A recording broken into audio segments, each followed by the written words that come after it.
electricity, thermal electricity.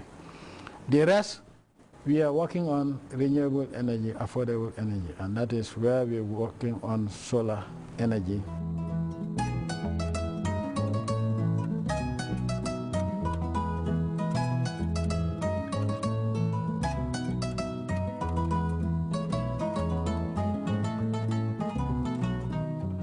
The Gambia recognizes the need to develop and promote renewable energy technologies in order to widen the population's access to modern forms of energy. To supplement what is done in the electricity side of generation, we also have to look at renewable energy. Since there is an over-dependence on fossil fuels, the generators that are being utilized by NAWEC use conventional energy, and this is heavy fuel oil mainly. And we know that we cannot control the price of fuel in the world market.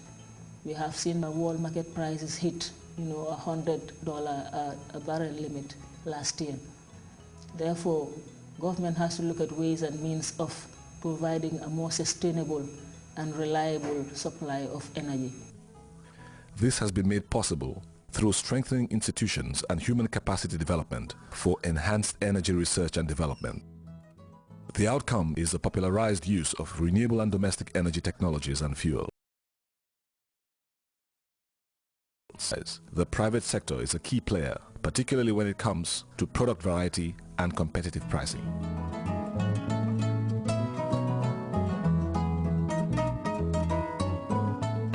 Solar-generated power, for example, is preferred by experts due to its environmental friendliness. Through the promotion of adaptive research and development, the government strives to encourage the production and assembling of renewable energy devices in the country. As an incentive, there are tax-free concessions on renewable technologies and proven energy-efficient devices. In the Gambia, there is an existing regulatory process for the use of renewable energy sources such as solar, wind, and biomass, a situation not affecting the enabling environment created for the provision of renewable energy devices and equipment. We have carried out feasibility studies on wind energy, which we think can be implemented or installed in the coastal area, the greater Banjul area.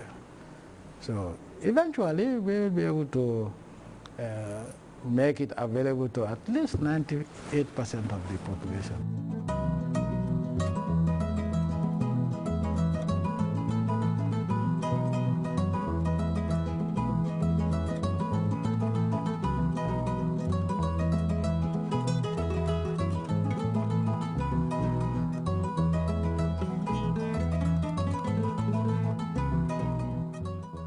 The Gambia's energy policy aims to ensure the sustainable and efficient utilization of fuel wood resources that are environmentally friendly and encourage the widespread use of alternative domestic fuels.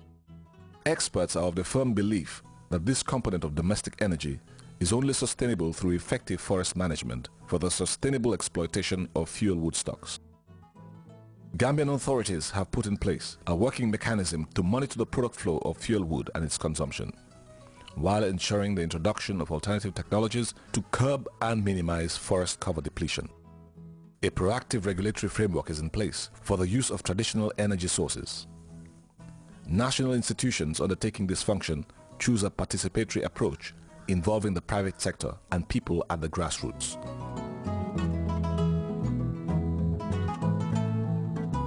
In the Gambia, the use of liquefied petroleum gas is popularized with public and private sector participation in its procurement, supply, bulk storage, and distribution of the product.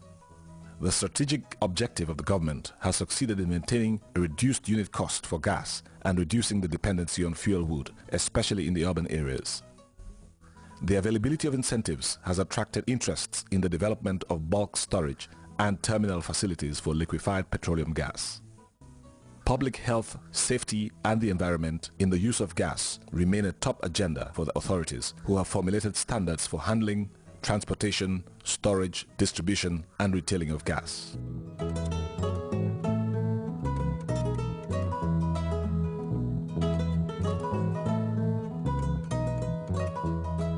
At the moment, the country has a downstream petroleum business with 2 fuel depots, one in Banjul and the other in Mandinari.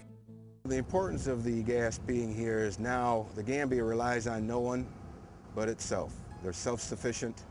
The price of the gas is cheaper, it's more affordable to the people in the Gambia, and it's a simpler life. And it's environmentally friendly. The Mandinari depot was born out of the need to construct a new petroleum terminal with sufficient capacity outside the limits of the city of Banjul to optimize parcel sizes, minimize deadweight charges, and subsequently the cost of fuel to the user. Coming from America, this is a state-of-the-art facility. It's top-notch, and you know the president pushed this initiative. He wanted this for the people of the Gambia, and now they have it. And all I can do is really thank His Excellency the President for allowing me to come to this country and work and be a part of this historic event here in the Gambia. There are 48 retail stations operated by various companies. Products are transported by oil tankers, short pipelines and trucks. The Gambia National Petroleum Company, or GNPC, was incorporated in 2003 to handle petroleum exploration and production business. Now GNPC is expanding the business arm to downstream. The first GNPC service station is under construction now. With the operation of this national service station, the people of the Gambia will rest assured that the government is determined to maintain the stability and competitiveness of vehicle-related services.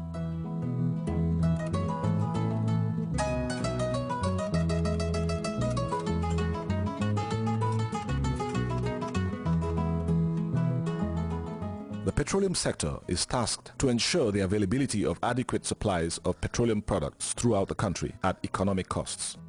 Operators have the duty to adopt the common carrier concept for the transportation, storage and distribution of petroleum to reduce prices. By law, they are required to erect adequate storage fuel tank farms and associated pipelines for heavy fuel oil to eliminate excessive demurrage charges and minimize the possibility of oil spills. Companies in the petroleum business are also required to create strategic stocks to take care of unexpected shortages. And to ensure price competition and a level playing field in the business, there are market standards to provide scope for new entrants into the industry.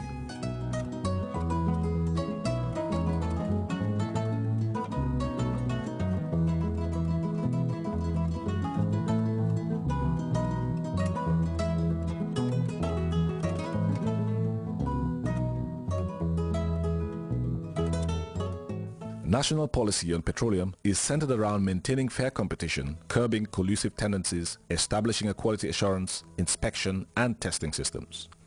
Policy aims also to include the introduction of regulations covering quality standards, safe use and the disposal of used petroleum products. The efficient use of the oil berth and the safe discharge of petroleum products at the Banjul port is also a policy priority. For the development and utilization of energy resources, the exploration of petroleum started way back in the 1950s. The Gambia lies within a sedimentary basin with proven oil reserves. Geological investigations have indicated the existence of hydrocarbon resources. The Gambia is part of the MSGBC basin, which is the Mauritania, Gambia, Senegal, Guinea-Bissau and the Guinea-Conakry basin. And over time it has been proven that this is an area that is known and has proven sources of hydrocarbons. As far back as 1956, exploration started with seismic surveys that continued some 2 decades later. Drilling took place in 1960 when British Petroleum drilled 2 onshore wells with oil and gas shows in Cretaceous sediments. 19 years later, Chevron drilled 1 offshore well with gas shows in Cretaceous sediments. It was not until 2003 that a 500 square kilometer 3D survey was conducted. Also, we have a very open door policy with the Office of the President, which is important and critical, because in negotiation you need to be able to, get instructions quickly and finalize. And this is why the President, as the Minister of Petroleum, is also very important, since we can quickly do a note, a minute, and send it to the Office of the President and get a response the same day. In order to assess the petroleum resources of the Gambia, the government continues to render its unflinching support to hydrocarbon exploration and exploitation of oil and gas by foreign companies. These are all seismic lines that have been drawn. So there's a lot of interest in this block A2 and A5, and also in A3 and A6. already A2, A5, a company that we have been negotiating with, is coming in the next